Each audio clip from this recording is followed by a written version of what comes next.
आज हमने डिस्कस करना है यूनिट वेक्टर को, लेकिन उससे पहले मल्टीप्लिकेशन आपके सामने स्लाइड मौजूद है। ये उस दिन चेंज नहीं थी।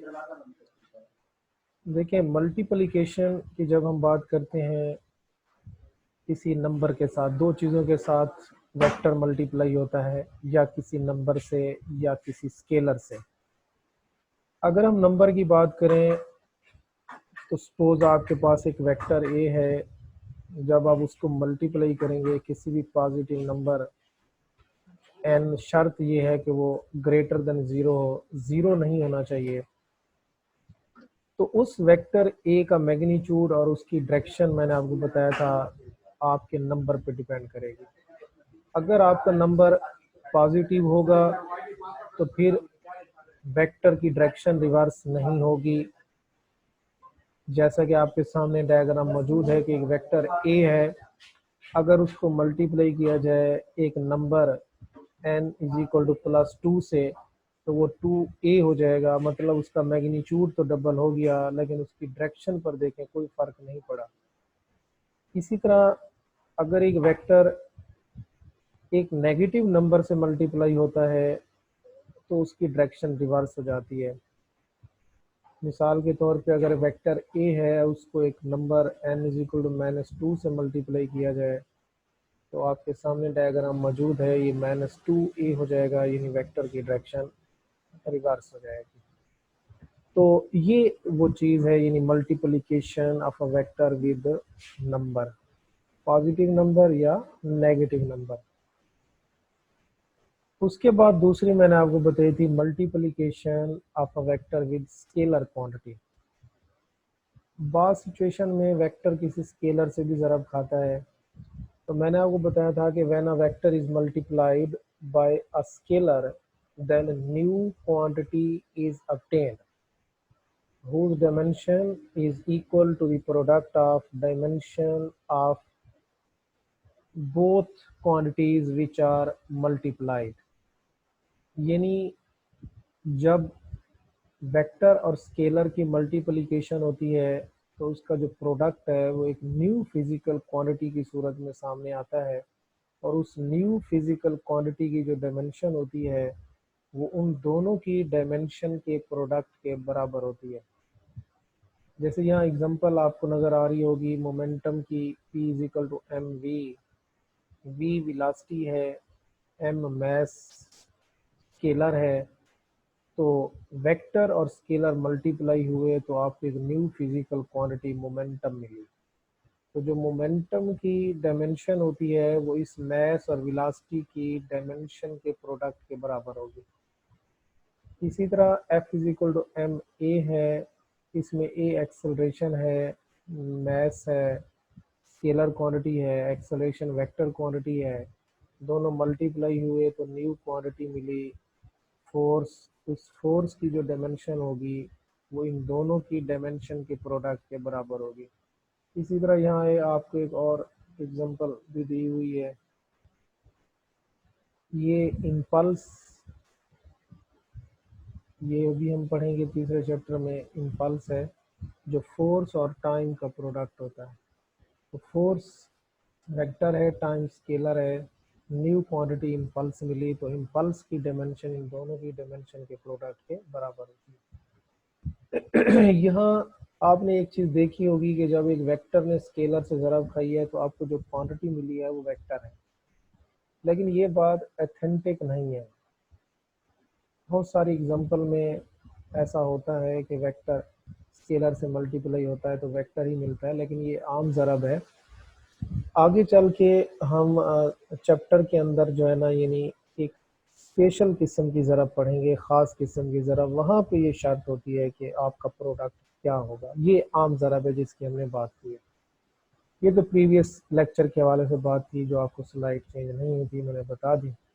आज हमने जो डिस्कस करना है ये चंद एक डेफिनेशन है हमारी। यूनिट वेक्टर, यूनिट कहते हैं इकाई को, एक को कहते हैं। आप जानते हैं कि वेक्टर एक ऐसी क्वांटिटी होती है जिसमें मैग्नीट्यूड भी होता है और डायरेक्शन भी होती है। तो यूनिट वेक्टर, यूनिट इकाई को कहते हैं, तो आप कहेंगे a vector having magnitude is equal to 1। एक ऐसा वेक्टर जिसका मैग्नीट्यूड एक हो, यानी जिसकी अददी कीमत एक हो, उसको यूनिट वेक्टर कहा जाता है। यहाँ लिखा with no units in a given direction, उसकी रीजन ये है कि आगे इक्वेशन है कि आप देखेंगे सेम चीजें हों तो उनका कोई यूनिट नहीं होता। तो यूनिट वेक्टर जो है एक ऐसा वेक्टर होता है जिसका मैग्नीट्यूड, जिसकी अददी कीमत एक हो। तो आप याद रखेंगे कहीं के अगर हमें कोई यूनिट वेक्टर दिया जाएगा तो हम उसका जब मैग्नीट्यूड यूज करेंगे तो हम एक इस्तेमाल करेंगे। फिर सवाल ये पैदा होता है कि how unit vector can be represented. तो फिर ये याद रखना, unit vector is represented by placing a cap और अ हैट ऑन इट। कोई भी लेटर है जो आपकी फिजिकल जो क्वांटिटी है उसके यूनिट वेक्टर को रिप्रेजेंट कर रहा है, तो आप उसके ऊपर कैप डाल देंगे, तो या उसको हम टोपी कहते हैं, तो वो उसको रिप्रेजेंट करेगा। जैसे यहाँ पे देखें बना हुआ है यूनिट वेक्टर ए के ऊपर कैप है is equal to a vector over magnitude. ये आपने इसको जहन में भी रखना है। आपको तारीफ पता चल गई कि यूनिट वेक्टर क्या होता है। अ वेक्टर हैविंग मैग्नीट्यूड 1 उसको यूनिट वेक्टर कहते हैं।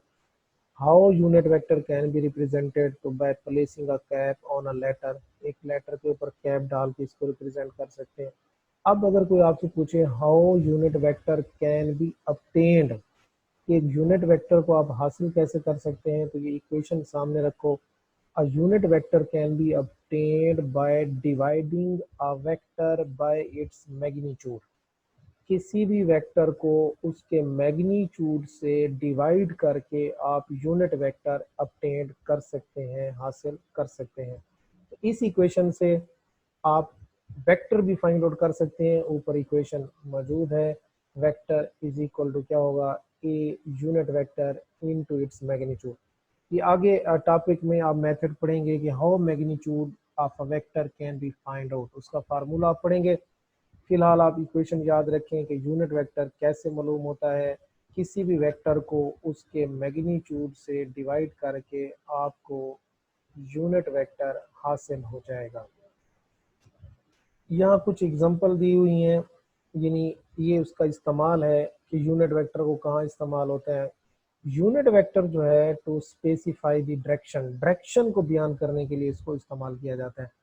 जैसे हमने 3 कोऑर्डिनेट सिस्टम पढ़ा, एक्स वाई और जी एक्सेस पढ़ा, तो एक्स की जो डायरेक्शन होती है उसको रिप्रेजेंट करने के लिए एक यूनिट वेक्टर आई का सहारा लिया जाता है, और वाई की डायरेक्शन को रिप्रेजेंट करने के लिए एक यूनिट वेक्टर जे का सहारा लिया जाता है, और जी एक्सेस की डायरेक्शन को रिप्रेजेंट करने के लिए यूनिट वेक्टर के का सहारा लिया जाता है। तो आई, जे और के, इनके ऊपर कैप्स मौजूद हैं। ये यूनिट वेक्टर्स हैं जो एक्स, वाई और जी एक्सेस की डायरेक्शन को रिप्रेजेंट करते हैं।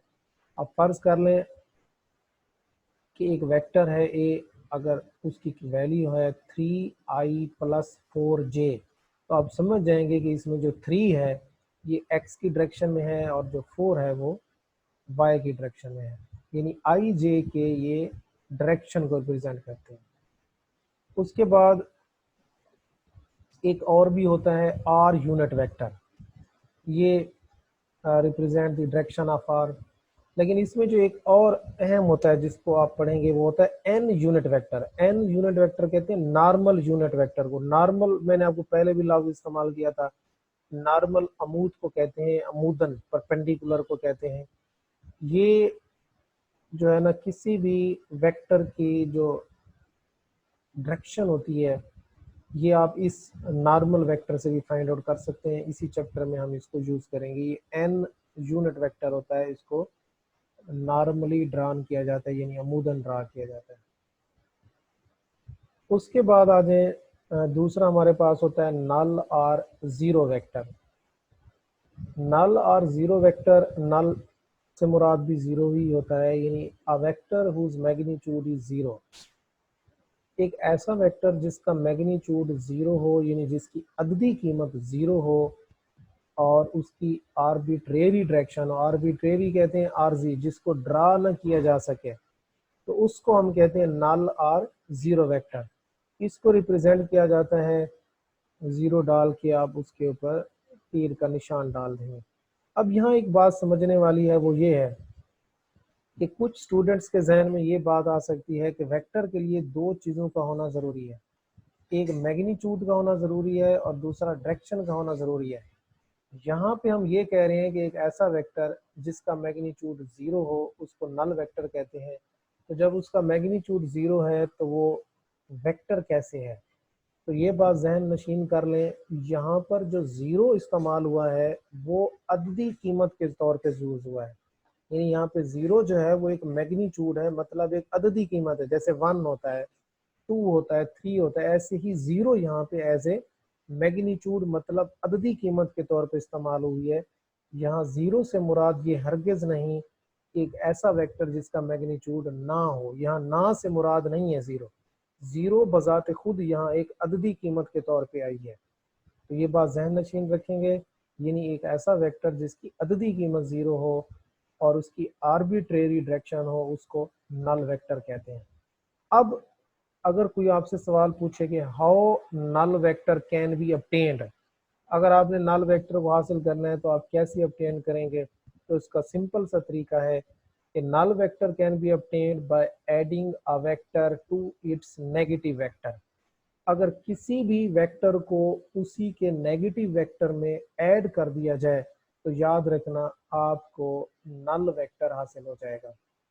जैसे ही आपके सामने बनाया हुआ है कि एक वेक्टर ए है, अगर हम इसी वेक्टर का नेगेटिव वेक्टर लें, आप जानते हैं नेगेटिव वेक्टर क्या होता है, ऐसा वेक्टर होता है जो मैग्नीट्यूड में तो बराबर होता है लेकिन डायरेक्शन में अपोजिट होता है। तो वेक्टर ए का नेगेटिव वेक्टर माइनस ए होगा, तो जब आप वेक्टर ए में उसी का नेगेटिव वेक्टर माइनस ए ऐड करेंगे तो जवाब क्या आएगा, नल वेक्टर आएगा, ज़ीरो वेक्टर आएगा। उसके बाद यहाँ पे एक और चीज़ आपको बताई गई है, हम एक्सरसाइज में एक शार्ट आंसर पढ़ेंगे। एक्सरसाइज के अंदर ये गालबन 2.15 होगा, चेक करेंगे आप बुक के अंदर कि वो कहते हैं अगर आप सम लेते हैं वेक्टर का taken head to tail along the sides of the closed polygon, वो एक नल वेक्टर होता है। मैंने आपको स्टार्ट वाले लेक्चर में ये बात समझाई थी, मैंने आपको ये बताया था कि सम ऑफ द वेक्टर्स जो होता है वो कब उनका रिजल्टेंट ज़ीरो होगा, तो मैंने आपको एक तरीका समझाया था कि अगर वेक्टर्स को ऐड करते करते लास्ट वेक्टर का हेड फर्स्ट वेक्टर की टेल पर आ जाए तो उनका सम यानी उनका जो रिजल्टेंट होता है वो ज़ीरो होता है। इसलिए यहाँ आपको क्लोज पॉलीगॉन की मिसाल दी हुई है, ये आप शार्ट क्वेश्चन में देखेंगे।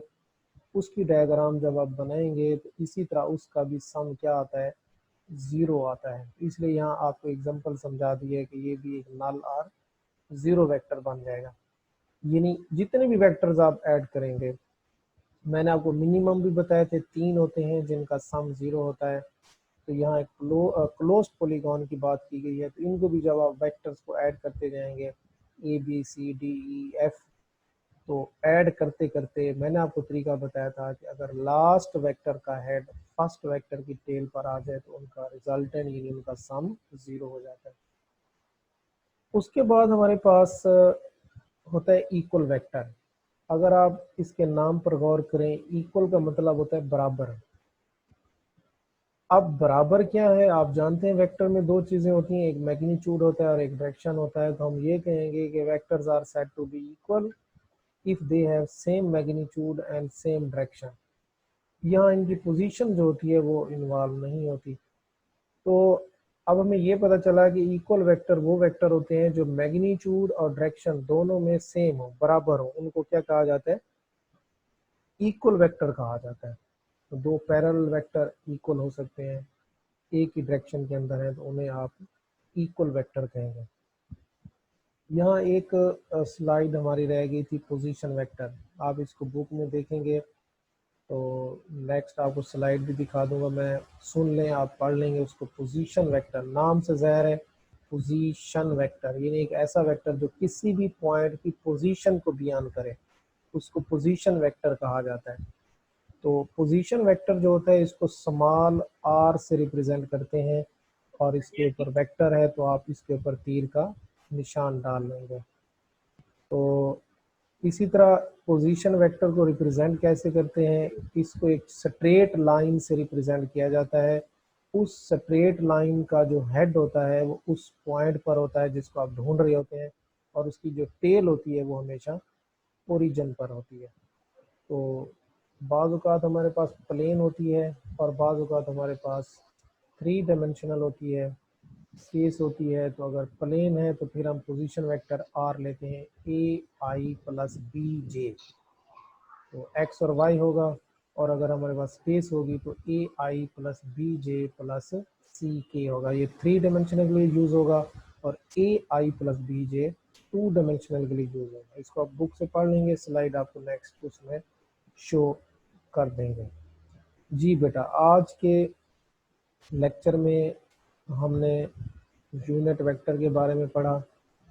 यूनिट वेक्टर क्या है, उसको कैसे रिप्रेजेंट करते हैं, कैसे अपटेंड करते हैं, और वो किस मकसद के लिए यूज़ होता है। इसी तरह मैंने आपको नल वेक्टर के बारे में बताया, नल वेक्टर क्या होता है, नल वेक्टर अपटेंड कैसे किया जा सकता है, और इसके अलावा आपको बताया इक्वल वेक्टर क्या होते हैं। और प्रीवियस टॉपिक में मल्टीप्लिकेशन के बारे में भी मैंने आपको क्लियर कर दिया स्लाइड से, कि multiplication of a vector number से होगी तो क्या होगा, किसी स्केलर से होगी तो क्या होगा। तो यहाँ तक चैप्टर नंबर 2 की चंद हमारे पास बेसिक चीज़ें थी, यानी कुछ डेफिनेशंस थी जो आज एंड हो गई हैं। नेक्स्ट वीक में हमारे पास इंशाल्लाह इसके बाकायदा लॉन्ग क्वेश्चन शुरू हो जाएंगे, तो नेक्स्ट उसके अंदर हम इनको डिस्कस करेंगे। तो आज के हवाले से अगर किसी के जहन में कोई बात है तो वो अपने आप को अनम्यूट करके पूछ सकता है। जी बेटा।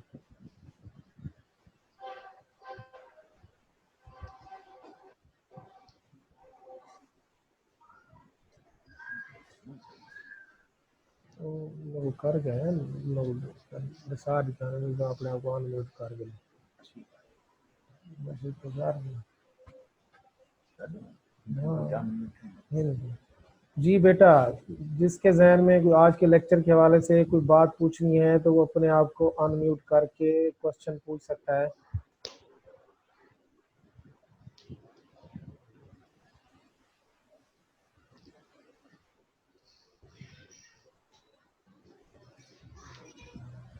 जी बेटा जी, किसी के जहन में आज के लेक्चर के हवाले से अगर कोई क्वेश्चन है तो वो अपने आप को अनम्यूट करके सवाल पूछ सकता है।